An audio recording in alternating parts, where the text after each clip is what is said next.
Maui hunting Gario. हाम्रो चाहिँ यो दाउराको बीचमा आएर मौरी बसेको छ त्यो लिएर यहाँ राखेर उतै राख्नु पर्छ जम्मा 5 गार हुन्छ यसले गरेर अनि आज चाहिँ यहाँ बीचमा छ के ल आज चाहिँ हाम्रो मौरी यहाँ भित्र आएर बसेको छ दाउरा निकालाई यस्तो निकालाइने हो हेर्नु न यहाँ भित्र छ चाका पो छ त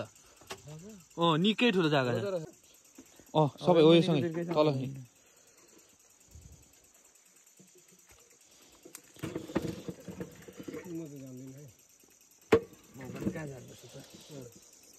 यहाँ यस्तो छ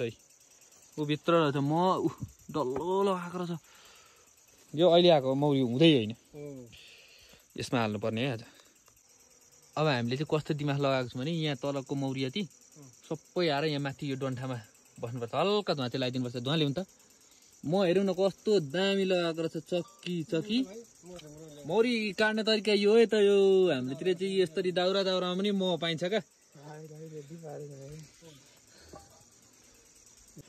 अब यहाँबाट थक्का बुढोले फेरि हेरौँ न यो पनि अब निभो सानो टोकेन नि हो ल यति मैले यही दाउराको खोरबाट टोकेर म यति नै लगाएको छ